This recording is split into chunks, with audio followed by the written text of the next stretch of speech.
I'm Gene Bukhman. I'm a cardiologist and cultural anthropologist by training, and I direct the Center for Integration Science at Brigham and Women's Hospital and Harvard Medical School, and I co-chair the NCDI Poverty Network together with my colleague Anna Makumbi at the Universidade Eduardo Mondlane in Mozambique.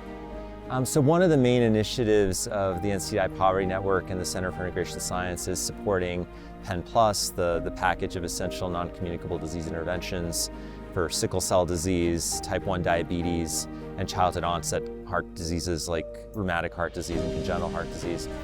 And we're now supporting PEN+ implementation in more than 14 countries. We work closely with the World Health Organization in the Africa region since the 2022 adoption of the PEN+ resolution. I was here last in Zambia about 3 years ago to help support the start of the PEN+ program here with the organization CIDRZ. And at that time, they were just starting to build their first clinic, imagining what things might look like. And it's really amazing to be here now, such a short time later, and to see all the progress. So initially we thought in Zambia that we would be working together to start 2 training centers, one in Lusaka and one a little bit north of Lusaka. And actually, Zambia and CIDRZ were able to establish 3 facilities, 3 training facilities, an additional facility a little bit further north. And those facilities now are serving more than 500 patients with just those 3 sets of conditions. They also see patients with other conditions, but in terms of those severe, life-threatening childhood onset conditions, the type 1 diabetes, the sickle cell, and the rheumatic and congenital heart disease, they already have enrolled more than 500 patients across 3 facilities, which is incredible because if all the facilities at that level of service, like the first level hospitals in Zambia, had PEN+ programs, you would have thousands of people in care. So that was a really big achievement. And then they also built a really great team of clinicians that can now train others. So they're in a great position to expand this program nationally.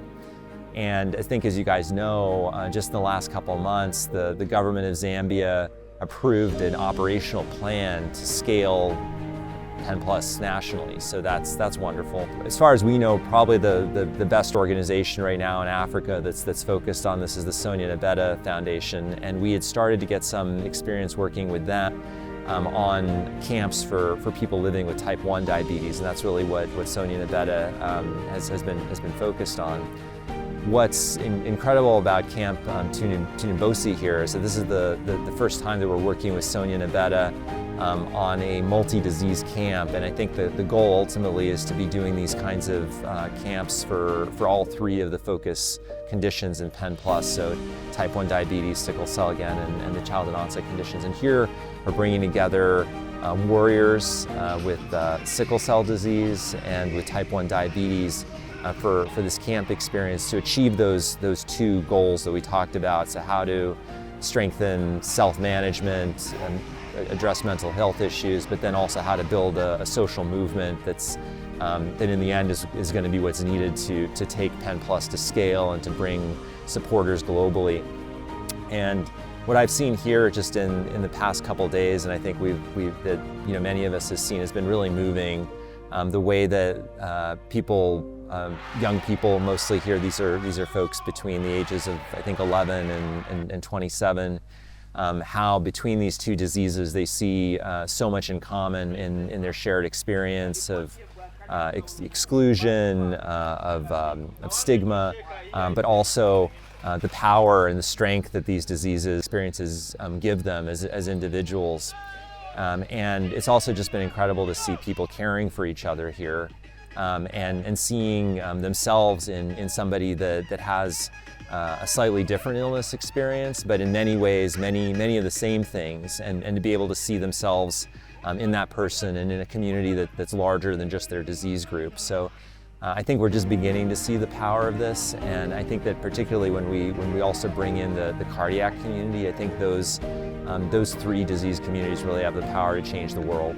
If you can, spend some time in these kinds of environments, like outside of the very short time that you have in a hospital or a clinic that you might have with patients, have a chance to spend time in these kinds of camp experiences to really understand better what's going on in the day-to-day lives of the people that you're caring for, and I think it'll make you a better doctor.